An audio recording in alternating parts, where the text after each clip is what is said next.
Hello, my name is Jordan, and welcome to Huge History A to Z. Today we are going to be talking about the letter B, and for the letter B we are going to be focusing on the Boer Wars, which were a series of conflicts in South Africa between the Afrikaner/Boer populations and the British Empire. Now, just a apology before we get started.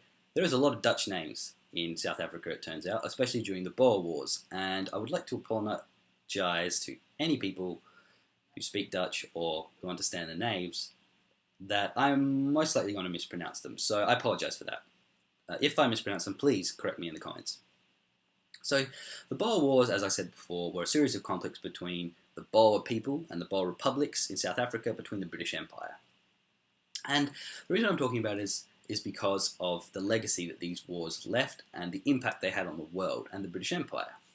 So the Boer Wars were important because of how World War I technology was used. We really start to see World War I tactics being used. It included a vast amount of colonial troops, especially Australians. I'm Australian. And it also is an interesting war to see how the tactics change as the war goes on. It also has an interesting lead-up, and I find it fascinating, to be honest. I'm not a military historian, so I rarely cover wars and interested in wars. I'm more interested in the way that what caused them and the results of them. So let's talk. So to understand this conflict, we need to go back. We need to understand where the Boer people came from and why they were in Africa. So the Boer people were descendants of Dutch immigrants. So the Dutch had settled this area of Cape Town, of Table Bay, on the 6th of April, 1652. Now, this area had been inhabited by the local African people, the Khoi people, for generations, but it was settled by Europeans in the 1600s because of its fantastic location. So, French, British, Spanish, Portuguese, Dutch, and I'm sure a variety of other ships were all travelling to Asia from Europe, and you had to go past the Cape of Africa. Now, this was important because this area of Table Bay was fantastic area for keeping ships repaired once they went past Africa and going back to Europe or from Europe. So the Dutch settled this area because it was so advantageous to their trading empire, and because if someone else had settled it, they may lose a lot of money in their empire. So, the Dutch settled this area, but it was only ever meant to be a small settlement, a couple of buildings and a fort for defence, as well as, a dock to help repair ships. But the people there relied on food from the Netherlands. And of course, you don't want to be in that situation where you have to eat food and rely on food from kilometres and kilometres and kilometres away, the other side of the world, other hemisphere. So the Dutch people began growing their own food, and it was discovered that this area of Table Bay was rather fertile, especially for things like wine and grapes. The Dutch people heard about this in Amsterdam, and more colonists began coming over until this settlement became a town. So the British gained Cape Colony from the Dutch, and this is when the trouble really started. So the British gained Cape Colony in the 1800s. Britain and the Republic of France, after the French Revolution, were at war quite often, and the British were terrified that if the French were to occupy Netherlands, or if the Netherlands was to be taken by Republicans, that they would lose that important area known as Table Bay, so they wouldn't be able to get through Africa to India. That was an important thing, especially for the British. They had really begun to become a trading empire and were going toe-to-toe with the Spanish and the Portuguese and the French and the Dutch and all those European trading powers. So the British, as a preemptive, invaded this area of Table Bay of Cape Town, and they took it, but they gave it back to the Dutch in 1803. Unfortunately, war broke out again between Britain and France, and the forces of the British took Table Bay. They kept it for themselves, but they did give the Dutch £6 million in payment in the Treaty of Vienna in 1814. So the British left the Cape alone for a couple of years until the 1820s, and this is when we start to see a change from Dutch government and colonists arriving to English colonists and soldiers and government. English became the official language, English soldiers appeared and manned the forts, and English laws happened. And Before I continue any further, I think it's important to focus on something. The Dutch descendants were not Dutch. They were not European in the same sense that the British were. Yes, they were descendants of the Dutch, but it's important to know that these people had been in isolation for a long time. They had developed their own culture, their own dialect, their own society. This was a separate individual culture known as the Boer culture or Afrikaner. So when the British took Cape Town and Cape Colony and turned it into an important British colony, the Dutch became dissatisfied. Like I said, they had their own social structure, and slavery was a big part of their industry. Now, I'm not saying that the Boers were racist or slave, but slaves did play a large part in Boer industry, like I said before. And the British were cracking down really hard on slavery at this time period. So in 1807, they did pass the Abolition of Slave Act, which destroyed the slave trade, basically. It stopped British ships from carrying or selling slaves.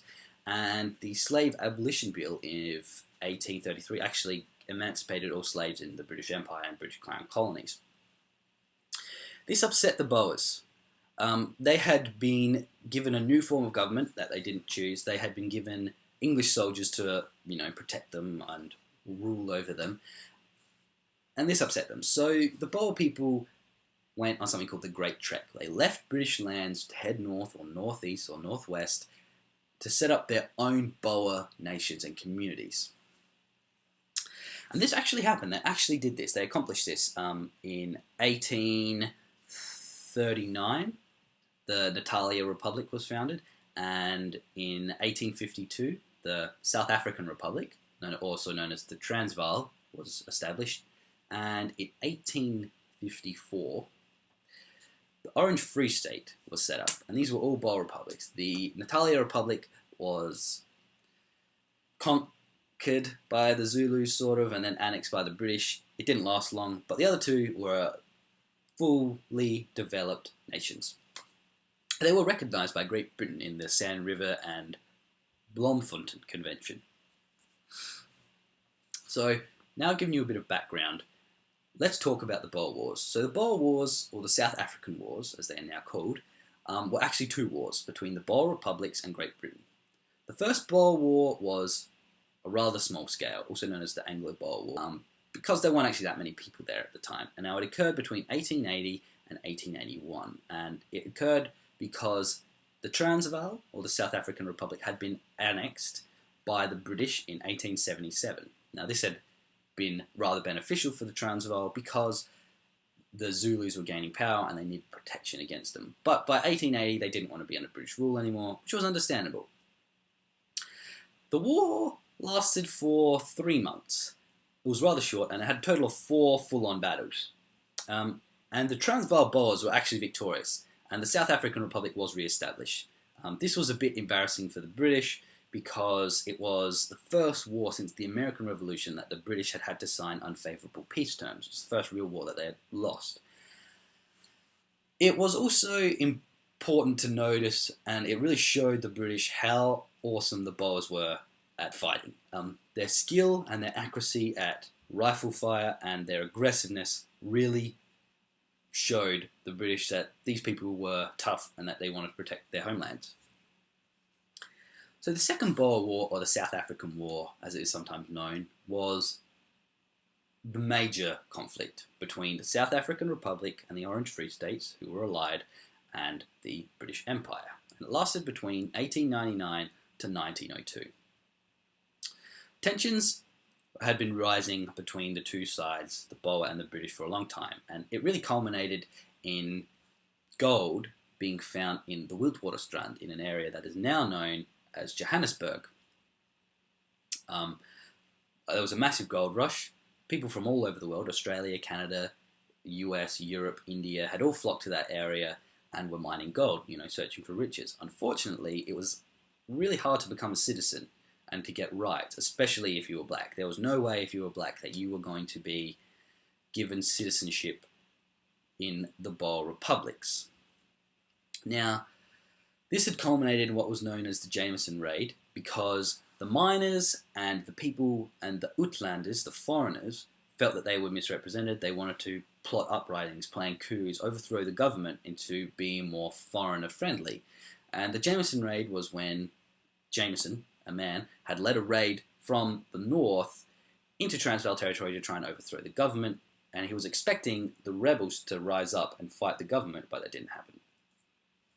So this caused the Transvaal, the South African Republic, and the Orange Free State to join and become much more closely allied with each other. This, of course, frightened the British a bit, so they began bringing lots and lots more troops into Cape Colony.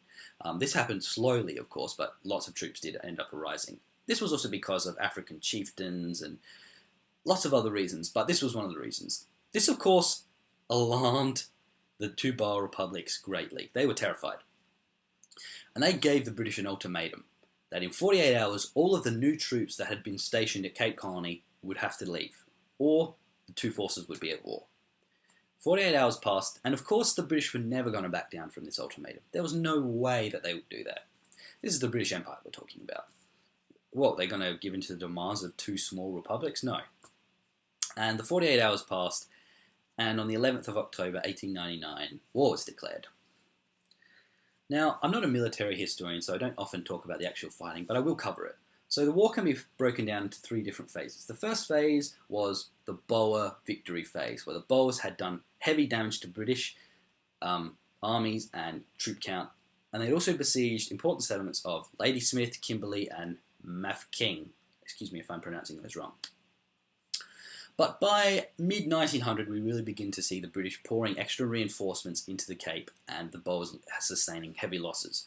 And by September of 1900, all the major urban centres in the two republics had been taken. Pretoria, Johannesburg, and Bloemfontein had all been taken by British. This is usually when the British would say, well, we're done here, lads, let's go home. But this didn't happen. The Boers abandoned traditional style of warfare, and they begin using guerrilla hit-and-run tactics. They begin hitting undermanned British garrisons. They begin hitting supply lines. They begin hitting communications, telegraphs. And this dragged the war out for another year. But eventually the Boers were defeated. The Boer commandos are infamous for their excellent hit-and-run tactics. But of course, they couldn't sustain against 500,000 British when they were about 80,000 Transvaal soldiers and Orange Free State soldiers. Of course, the guerrillas were way, way, way smaller, but they did a significant amount of damage. The war ended with the Treaty of Vereniging on the 31st of May 1902. Again, excuse my pronunciation. This brought an end to the Second Boer War, and the two Boer republics were annexed by British Empire. So, the reason I talked about this war was because of two main reasons. Number one, we really began to see World War I technology and tactics being used in this war. The British began using heavy defensive tactics, building pillboxes and barbed wire throughout this war. And the British during World War I and the French during World War I noticed that this was not really a war of cavalry charges. It was foolish to do that in World War I. This was a war of defense, massive forts and trenches. It was also a war that I found interesting because it involved really for the first time large amounts of colonial troops. Canadians, New Zealanders, Indians, everywhere from the British Empire troops went to fight in South Africa. A large amount actually came from my homeland of Australia, my country. I'm Australian, if you couldn't tell from my fantastic pronunciation of Dutch words. About 20,000 Australian troops went over, and this was really the first time for all of these colonial nations that troops had been sent over. Now, they were all volunteer troops, in Australia at least, because we didn't have conscription at that point. And about 20,000 Australians went over, which is quite a large number. And it was certainly a war that was well suited for Australians. The South African environment was way more closely aligned to actual Australia than to Canada and Great Britain. This war was a war that happened because of leftover imperialism, if you know what I mean. Now, don't get me wrong, imperialism still happened at that time, but new lands like what was happening in the 1600s weren't being colonized by Europeans. And this was sort of one of those leftover events that happened because of that. World War One tactics and technology, we found colonial troops were used in large numbers for the first time. In World War One, colonial troops would make up a massive amount of the British Army. Now, I feel that the Boer War is important because I feel it's a bit forgotten. It's an important war. While it was on a small scale, it did have a large amount of support. The Boers did have a large amount of support in Europe. And the British were seen as the bad guys. I'm not going to weigh in on whether I thought the British were good or bad. I rarely think that there is one good side or one bad side. I think there's shades of grey. And I think to understand, you really need to look at evidence and sources and collect knowledge that you can rely on. Anyway, I've been Jordan. This has been Huge History, A to Z. We've been talking about the Boer Wars. You have been fantastic. I have been mispronouncing words. Thank you. Have a great day.